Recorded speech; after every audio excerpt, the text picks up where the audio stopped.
Tapovan road नक्षत्रनगर येथे राष्ट्रवादी काँग्रेस पक्षाचे शहर जिल्हाध्यक्ष संपत बारसकर यांच्या प्रयत्नातून रस्ता काँक्रिटीकरण कामाचे भूमिपूजन संपन्न। विस्तारित होणाऱ्या भागातील नागरिकांना जलद गतीने विकास कामांच्या सुविधा माजी नगरसेवक डॉक्टर सागर बुरुडे। सावेडी उपनगरातील प्रभाग क्रमांक 1 हा नव्याने विकसित होणारा भाग असून येथील नागरिकांची मूलभूत प्रश्नांपासून विकासाची कामे करावी लागली। पाणी, लाईट, ड्रेनेज, परिसराची स्वच्छता याचबरोबर रस्त्यांची कामे मार्गी लावली असल्यामुळे नागरिक मोठ्या संख्येने या भागात राहण्यासाठी येत आहेत। आमदार संग्राम जगताप आणि राष्ट्रवादी काँग्रेस पक्षाचे शहर जिल्हाध्यक्ष संपत बारसकर यांनी प्रभागाच्या विकास कामांसाठी मोठा निधी उपलब्ध करून दिलाय। आता टप्प्याटप्प्याने विकासाची कामे मार्गी लागत आहे। नक्षत्र परिसरातील पिण्याच्या पाण्याचा प्रश्न सोडविला असून भविष्य काळात या भागाचा पाणी प्रश्न कायमस्वरूपीचा मिटणार आहे। तपोवन रोड वरून आता येणाऱ्या मुख्य रस्त्यांचे काम मार्गी लागले असल्यामुळे या भागातील नागरिकांचा दळणवळणाचा प्रश्न मार्गी लागलाय। नव्याने विस्तारित होणाऱ्या भागातील नागरिकांना जलद गतीने विकास कामांच्या सुविधा देण्याचे काम सुरू असल्याचे प्रतिपादन माजी नगरसेवक डॉक्टर सागर बुरुडे यांनी केले। तपोवन रोड नक्षत्रनगर येथे राष्ट्रवादी काँग्रेस पक्षाचे शहर जिल्हाध्यक्ष संपत बारसकर यांच्या प्रयत्नातून रस्ता काँक्रिटीकरण कामाचे भूमिपूजन संपन्न झाले। यावेळी माजी नगरसेवक डॉक्टर सागर बुरुडे, माजी नगरसेविका मीनाताई चव्हाण, नितीन बारसकर, मनसेचे जिल्हाध्यक्ष सचिन डफळ, विजय भोसले, योगेश एरंडे, राजेंद्र खोंडे, राजेश झवेरी, अशोक दहीफळे, दीपक आव्हाड, नितीन म्हस्के, राजेंद्र आजबे, मिलिंद अनाप, अरुण रेपाळे, दीपक साठे, अश्विनी केदारे, सुभाष कासार, उमाकांत तनपुरे, शरद पाचारने आदींसह नागरिक मोठ्या संख्येने उपस्थित होते। नगर शहरात काही प्रभाग असे आहे की त्यांच्या विकास कामांची दखल घेतली जाते। यामध्ये माजी विरोधी पक्षनेते संपत बारसकर हे देखील आहेत। त्यांचे असलेले नियोजन पाहता ते विकास कामांमध्ये कधीही पक्षीय राजकारणात आणत नाही। नागरिकांचे छोटे मोठे प्रश्न सोडविण्यासाठी प्रयत्न करतात आणि ते एक चांगले नगरसेवक म्हणून ओळखले जात आहे, असे मत महाराष्ट्र नवनिर्माण सेनेचे जिल्हाध्यक्ष सचिन डफळ यांनी व्यक्त केले। तपोवन रोड परिसरामधील पाणी प्रश्न गंभीर होता, मात्र त्याचे नियोजन करून काही प्रमाणात मार्गी लावलाय। कायमस्वरूपी मार्गी लावण्यासाठी महापालिकेकडे पाठपुरावा सुरू असून ते काम पूर्ण झाल्यानंतर या परिसराचा कायमस्वरूपीचा पाणी प्रश्न मार्गी लागला जाईल, असे मत नितीन बारसकर यांनी व्यक्त केले। यावेळी माजी नगरसेविका मीनाताई चव्हाण यांनी सर्वांचे आभार मानले। येथे आला त्याबद्दल त्यांचेही मी खूप धन्यवाद देते। तसेच आपल्या या परिसरातील सर्व रस्ते, ड्रेनेज लाईन, पाणी ज्या काही समस्या आहेत ते आम्ही सोडवण्याचा प्रयत्न करतोच। तसेच संपतदादाच्या मार्गदर्शनाखाली तसंच आम्ही डॉक्टर असतील, मी असेल, आम्ही सर्वजण मिळून तुमचे काही जे प्रश्न असतील ते आम्ही त्वरित सोडण्याचा प्रयत्न करत आलो आणि करत राहणार। तसेच आपले भरपूर रस्त्याची कामंही चालू आहेत। आता गेल्या 5 वर्षाच्या टर्ममध्ये आपली काहीच कामं झालेली नव्हती, तरी ह्या 5 वर्षात तुम्हाला रस्त्याची कामं सगळीकडे चालू असल्याचे दिसत आहेत। आता कामच तुम्हाला सगळं सांगत आहे की आम्ही काय काय कामं करतो ते। आणि तसंच आपलं हे आपल्या परिसरातील या कॉटेज कॉर्नर ते आपला जुना पिंपळगाव रोड तिथपर्यंत ही रस्ता झालेला नव्हता, तोही या टर्ममध्ये आम्ही भरपूर म्हणजे वेगाने तो रस्ता करून घेतला। तसेच आता हे पर्यटक स्थळ म्हणून हे महाल आपलं ओळखलं जाणार आहे आणि महिलांना पण तेथे फिरण्याची याची त्याची व्यवस्थित संधी मिळेल। तसेच त्यांना एक थोडा वेळ घालवण्यासाठी तेथे त्यांना खूप असं आनंद घेता येईल आणि जेवढे काही कामं असतील ते आम्ही करण्याचा प्रयत्न करू। नक्षत्र कॉलनी परिसर, बांगडेवाला परिसर या भागातील कॉन्क्रीटच्या रोडच्या शुभारंभासाठी आलेला आहेत।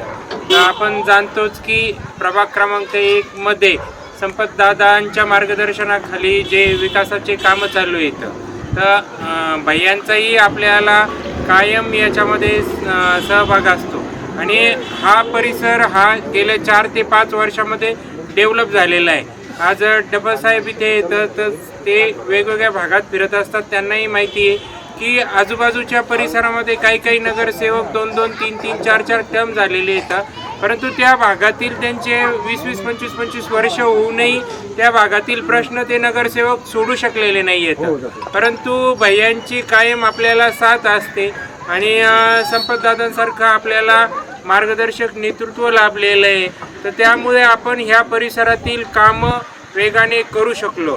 म्हणजे आपण पाहतो की 17 प्रभागापैकी प्रचंड निधी आपल्याला ह्या भागामध्ये आलेला आहे. जवळपास 60 ते 70 कोटी, म्हणजे खूप प्रचंड मोठा आकडा आहे. काही नगरसेवक 4-5 कोटीपर्यंतही गेलेले नाहीत. परंतु आपण वॉर्डाच्या विकासासाठी सदैव आम्ही तत्पर असतो. त्यामध्ये आम्हाला मीनाताईंचा, शिवाभाऊंचाही सहभाग कायम असतो आणि त्यांचं म्हणजे कायम वॉर्डाच्या विकासासाठी पुढेही आमच्याबरोबर येण्यासाठी मीनाताई तत्पर असतात. आणि हा जो आपला वॉर्ड नंबर 1 आहे आणि वॉर्ड नंबर 1च राहावा यासाठी आपण जसं म्हणतो की आता इथे डबल साहेब आलेले त्याचं तर जे राज ठाकरे साहेब होते त्यांनी एक महाराष्ट्र विकासाची ब्लूप्रिंट तयार केली होती की विकास कुठल्या धर्तीवर केला पाहिजे. त्याच धर्तीवरती संपतदादांनी वेगवेगळे आर्किटेक्चर असतील, वेगवेगळे लोक असतील यांच्याशी चर्चा करून आपल्या वॉर्डातील म्हणजे एक वेगळेपण कसं करता येईल आणि 1 नंबर वॉर्ड हा पुण्या मुंबईच्या धर्तीवरती आपल्याला याचा विकास कसा करता येईल. तर ह्या सर्व गोष्टींसाठी त्यांनी एक नियोजन पद्धतीने जे आहेत म्हणजे रिटायर काही सरकारी अधिकारी असतील, आर्किटेक्ट असतील किंवा वेगवेगळे ज्यांना याच्यामध्ये ज्ञान येतं तर त्यांच्याशी सर्वांशी सल्लामसलत करून की जसं त्याचं उदाहरण द्यायचं झालं की आपल्या शेजारीचं भिस्तबाग महाल आहे. तर भिस्तबाग महाल हा जो आहे तर त्या परिसरामध्ये ट्रॅक आणि आजूबाजूचा परिसर हा डेव्हलप करून त्या ठिकाणी एक सुंदर असं पर्यटन स्थळ विकसित करणं झालं.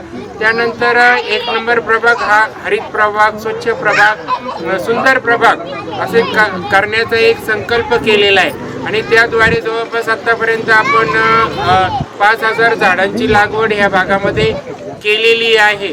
आणि त्याच सगळ्या दृष्टीने एक आपला वेगळा असा वॉर्ड होण्याच्या दृष्टीने आपले पावलं चाललेले आहेत.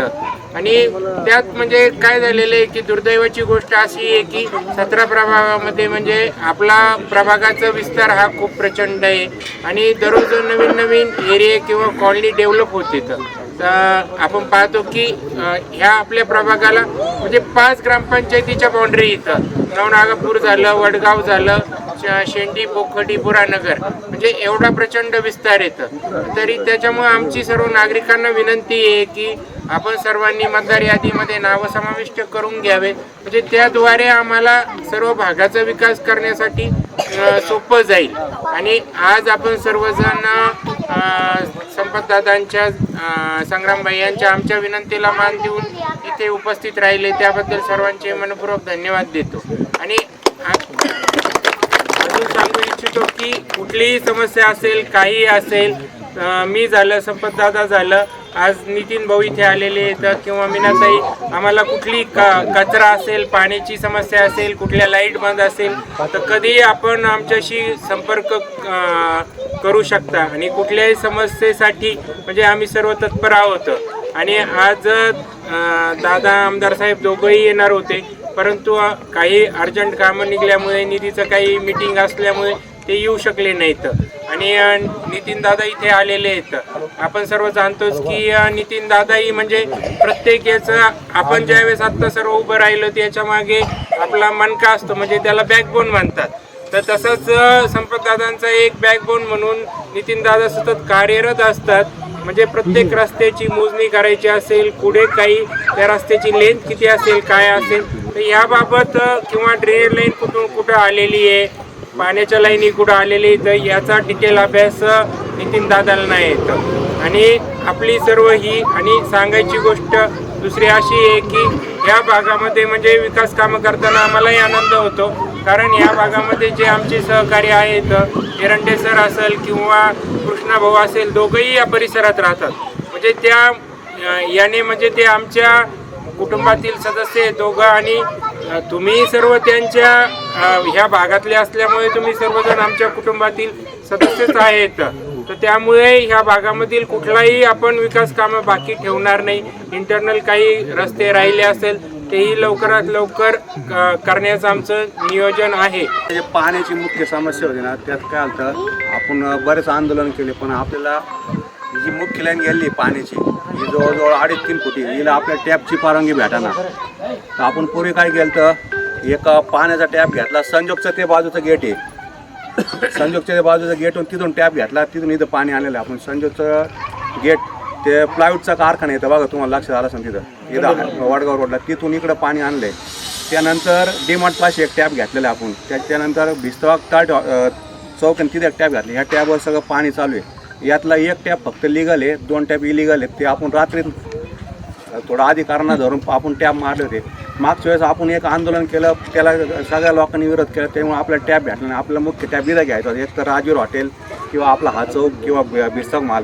इथं जर आपल्याला पाण्याचा टॅप भेटला ना, तर आपल्या भागात पाण्याची मी म्हणतो 20-30 वर्ष अडचण राहणार नाही. पण ते आपल्याला टॅप काय भेटाना तो, कारण की आपल्या इकडे पाण्याची पद्धत कशी आहे, हे पाणी वसंत टेकडीला जातं, तिथं टाके स्टोअर केलं जातं, मग माग येतं. आम्ही काय म्हणतो त्याला, आम्हाला डायरेक्ट टॅप द्यायचं. मग त्या जर इथं डायरेक्ट टॅप भेटला ना, आम्ही म्हणतो इथं शेती कोणाच्या शेतीला सुद्धा पाणी जाईल. पण तो टॅप काय भेटाना आपल्याला, म्हणजे लिगल टॅप भेटाना. एक्सप्रेस लाईन असते, आपण एक्सप्रेस लाईनला टॅप भेटाना. त्यासाठी काय लागतं की बा आपल्याला लोकांचा सहभाग पाहिजे आणि एक मोठं आंदोलन पाहिजे. मागच्या वेळेस आम्ही 3000 लोक नेले त्या आंदोलनाला. यावेळेस जर जमले तर आता आपण एवढ्या 2 महिन्यात ते टॅपचं नियोजन केलं ना, तुम्हाला मी म्हणतो गेले 20 वर्ष पाण्याचा त्रास राहणार नाही. डॉक्टर आपल्याला मागचे आम्ही मोठं आंदोलन केलं होतं, पण आम्हाला ते टॅप दिला नाही, कारण बाकीच्या नगरसेवकांनी विरोध केला. कारण त्यांना काय वाटतं भाऊ, इकडं जर आपण टॅप दिला तर आम्हाला पाणी कमी पडेल. हे जर झालं ना, पाण्याचा बिलकुल प्रश्न राहणार. राहिला विषय रस्त्यांचा, बऱ्यापैकी आमच्याकडे आहे ना रस्ता, त्याच्यानंतर ड्रेनेज लाईनची वडगोप्ता रोड तर श्रेयस लॉन, आणि हा इकडचा तपन रोड तर खालचा काचा डेपो, याच्यातलं सगळं आमच्याकडे ड्रॉइंग तयार आहे की भाऊ पाणी कुठं सोडायचं, ट्रेन कुठं सोडायचं, कसं बाहेर न्यायचं, हे तयार झालेलं आहे आमच्याकडं. फक्त आता थोडंसं 1 महिना 2 महिने ते काम चालू होईल, कारण आता नियोजन झालेलं आहे बऱ्यापैकी. निधीचा आपल्याला प्रॉब्लेम नाही, कारण सत्ता आपल्याकडे बऱ्यापैकी वरती आमदार साहेब मदत करतात आणि नगरसेवक तुम्हाला चांगले भेटलेत. आता आम्ही तर फिरणार आहेत, आम्हाला फिरणं म्हणजे सवय लागलेली आहे. पुढे केदार साहेब आहेत ना, फिरलं म्हणजे बरं वाटतं आम्हाला. त्याच्यामुळे असं काय नाही. आणि राहिले तुमचं आता मी आता काल बरेच लोक आहेत, त्यांना काय म्हणतो तुम्ही ओपन स्पेस नीट करा, ग्रीनरी तयार करा, म्हणजे इथं तुम्हाला बसता येईल. तुम्हाला काय होतं, छोटे छोटे घर आहेत तुमचे, एक समजा घर आहे, हॉल आणि किचन, बसता येत नाही. काही लोकांनी गार्डनमध्ये फिरता येतं, कुठं जाता येतं, मग त्यासाठी ग्रीनरी तयार करायची आपल्याला. आता हा मोठा रस्ता आहे ना, साधारण 85 लाखाचा रस्ता आहे. तर हा रस्ता पूर्ण कॉलनीसाठी होता. म्हणजे काय करणार होतो आम्ही, हा छोटा कच्चा करणार होतो आणि आतल्या सगळ्या गाल्ल्या घेणार होतो, म्हणजे आतल्या ज्या गाल्ल्या बाकी आहेत ना. पण डॉक्टर मेंबर काय म्हणले, एकच रस्ता घ्या, म्हणजे कमीत कमी त्याला लाईफ जास्त राहील. आपण हा एकच रस्ता घेतला, हा 85 लाखाचा रस्ता आहे बऱ्यापैकी. अशापैकी आता हे रस्ते तुम्हाला साधारणतः 1-2 वर्ष तर काही दिसणार नाही इकडं. फक्त तुम्ही आम्हाला म्हणजे प्रोत्साहन द्या, आम्हाला जशी एनर्जी असेल तसे पळू आम्ही. प्रसंगी उपस्थित असलेले या भागाचे लोकप्रिय म्हणले तरी चालेल आमचे सागर बुरुडे साहेब, त्याचबरोबर या ठिकाणच्या नगरसेवक अमिनाताई, आमचे खास करून बारसकर साहेबांना धन्यवाद देईल. दोन्ही बंधू आज इथं आहेच. त्यांची अपेक्षा होती आज या ठिकाणी यावं, पण काही कामानिमित्त त्या ठिकाणी बाहेर असल्यामुळे ते येऊ शकले नाही. तरी मी पाहिलेलं म्हणजे मी आत्ता नुकतंच या ठिकाणी 1 वर्षापूर्वी राहायला आलेलो आहे, की याच्या पहिले आमचे मी राहायला यायच्या पहिले बी या भागात बरोबर ठिकाणी आपण फिरत असताना या भागाचा ज्या पद्धतीने विकास होतोय, या ठिकाणी कुठल्याही प्रकारचं आडकाठी न आणता लोक सहकार्य करतात आणि लोक सहकार्य करत असताना नगरसेवकांनाही चांगल्या पद्धतीचं काम करण्याची ऊर्जा या ठिकाणी तयार होती. त्यामुळे माझी सर्व नागरिकांना या ठिकाणी विनंती असेल की आपले कुठल्याही प्रकारचे मतभेद या ठिकाणी नाहीचे. आपल्याला फक्त ज्यांची नगरसेवकांना अपेक्षा ज्या पद्धतीची आहे, जसं आत्ता बोर्डे साहेब या ठिकाणी म्हणलेले, की चांगल्या कामगारांना एकच भूक असते की आपल्याला या ठिकाणी भरभरून मतदान झालं पाहिजे. आणि मतदान कधी होईल की आपण ज्या ठिकाणी आपण रहिवासी म्हणून या ठिकाणी राहतो, पण बरेचशा लोकांची या ठिकाणी नावं नसल्या कारणाने त्या ठिकाणी ते मतदानापासून आपण चांगल्या लोकांना मतदान करण्यापासून वंचित या ठिकाणी राहतो. त्यामुळे माझी या नागरिकांना सर्वांना विनंती असेल की हे सर्वजण चांगल्या पद्धतीने काम या ठिकाणी करतायत, एक आदर्श काम. जे आज तुम्ही पाहायला गेल्यानंतर नगर शहरात आम्ही भरपूर ठिकाणी फिरत असतो, पण ज्या तळमळीने इथले सर्व नगरसेवक या ठिकाणी काम करतायत त्यांना खास करून या ठिकाणी धन्यवाद दिले पाहिजे. आणि माझी सर्व नागरिकांना या ठिकाणी विनंती असेल की अशा सर्व नगरसेवकांच्या पाठीशी आपण खंबीरपणे उभं राहिलो. जसं आता नितीन शेट्टी या ठिकाणी सांगितलं की जे छोटे मोठे गोष्टी असतात की ते त्यांच्या परीने सगळ्या गोष्टी करण्याचा प्रयत्न करतच असतात, पण चांगल्या गोष्टी आपण त्यांच्या हातून होत असेल तर निश्चितपणे आपण त्यांच्या मागं खंबीरपणे उभं राहिलो. आभार मानतो आणि सरचे स्वागत करतो. आपण नक्षत्रनगर ते आपलं बांगडेवाला हाऊस इथपर्यंतच्या रस्त्याच्या उद्घाटनासाठी आपण सर्वजण वेळात वेळ काढून इथं आलात, त्याबद्दल खरोखर आभार. आणि दुसरं, डॉक्टरांनी अगोदर सांगितल्याप्रमाणे 1 नंबर वार्ड आपला आहे आणि डॉक्टर तुम्ही काळजी करू नका, हा कायम 1 नंबरच राहणार आहे. इथले सर्व नागरिक आपल्याबरोबर आहेत. नवीन जे लोक बाकी होते मतदानाचे, आपण घरोघर जाऊन बऱ्याचशा लोकांना सांगून त्यांची नावनोंदणी करून घेतलेली, विधानसभेच्या अगोदरच ती केली आहे. आणि जे काही राहिले असतील त्यांचेही आता काम चालू आहे. माझ्या जे कॉन्टॅक्टमध्ये येतात त्यांना आम्ही कायम सांगत असतो तर ते नाव नोंद केली इथं, म्हणजे याच्यामागे त्यांचा स्वार्थ काय असतो आणि आपला फायदा काय असतो हे लोकांपर्यंत पोहोचणं गरजेचं असतं. आणि ते झाल्यानंतरच आपल्या इथल्या कामाचा आढावा घेतला जातो आणि इथले जे राहिलेले कामं आहेत ते कामही पूर्ण होण्यास ते मदत होते. म्हणून सर्वप्रथम आपण सगळ्यांनी ज्यांचे कोणाचे राहिले असतील नाव नोंदणी करायची मतदार यादीत, तर त्यांनी लवकरात लवकर ते नोंदणी करून घ्यायची. आणि मी सर्व नगरसेवकांचे आभार मानतो. आपल्या नागरिकांच्या वतीनं आपल्या रस्त्याच्या उद्घाटनासाठी आलेले आपले नगरसेवक डॉक्टर साहेब, तसेच बारसकर भाऊ आणि बाकीच्या सगळ्यांचं स्वागत करतो. मी ज्या पद्धतीनं पाहिलं की बाकीच्या भागामध्ये रस्ते म्हणा किंवा पाण्याचे प्रॉब्लेम म्हणा किंवा लाईटचे प्रॉब्लेम म्हणा हे आपल्यापेक्षा खूप जास्त येतं, जे की ते आपल्यापेक्षा खूप दिवसापासून राहत आहेत. तर आपण आपला नशीब म्हणू शकतो की आपल्याला असे नगरसेवक किंवा सपोर्टिंग लोक मिळाले की आपण आल्याच्यानंतर 2-3 वर्षामध्ये पहिल्या पाणी पण मिळालं आणि आता 4थ्या किंवा 5व्या वर्षी आपल्याला रस्ता पण मिळतो आहे, जो की डांबरीचा नसून कॉन्क्रीट मिळतो आहे डायरेक्ट. तसंच रस्त्याचे आपले जे लाईट वगैरे आहेत हे पण बऱ्यापैकी चालू आहेत. आता थोडेफार इकडं तिकडं होतं, तर लोकांनी पण थोडंसं म्हणजे संयम बाळगला पाहिजे की आपण बोललो लगेच उद्या गोष्ट होईल अशी अपेक्षा नाही होऊ शकत. आपल्या लेकराला काही आणायचं असेल तरी बी 4 दिवस कधी कधी उशीर होतो. तर आपण रस्त्याच्या बाबतीत किंवा लाईटच्या बाबतीत किंवा ड्रेनेज जे काही गोष्टी असतील त्या थोड्याफार अंतरानं होणारच आता. आणि जशी त्यांच्याकडून आपण अपेक्षा करतो की त्यांनी रस्ता द्यावा आपल्याला किंवा पाणी द्यावं, तर ती आपली पण जबाबदारी बनते की आपण बी रस्ता जो दिलेला आहे तो स्वच्छ ठेवायला पाहिजे. जर आता आपण जनरली बघितलं तर या रस्त्यापासून बांगडेवाल्यापर्यंत जाऊच तर रस्त्याच्या कडेला जर बघितलं तर पूर्ण कचरा दिसतो. कोणी कॅरीबॅग आणून टाकतं किंवा कोणी घरातलं उरलेलं ते आणून टाकतं. तर आपल्याकडे गाडी येते 2 दिवसाला, नाही 2 दिवसाला आली तर 3ऱ्या दिवशी येईल, 4थ्या दिवशी येईल. लोकांनी पण जो घरातलं घाण किंवा कचरा आहे ते त्या गाडीमध्येच टाकण्याचा कसा प्रयत्न करता येईल, तर त्याच्यासाठी पण थोडंसं बघितलं पाहिजे. आपण फक्त त्यांच्याकडूनच अपेक्षा नाही करू शकत. किंवा आपल्या रोडला जर बघितलं तर लाईट लावलेलं असतात, तर जाता येता 2 सेकंदाचा वेळ लागतो, फक्त थोडंसं साईडला जायचं आणि बटन बंद करायचं. जर आपण बघितलं तर सगळ्या लाईटला बटन दिले, तर डायरेक्ट लाईट कोणती नाही. तर ते पण आपल्या पद्धतीनं जर केलं तर आपल्याला पण जे दिलेली गोष्टी आहेत ते आणखीन जास्त काळ टिकण्यासाठी मदत होईल. Bureau report, news today 24, Ahilyanagar.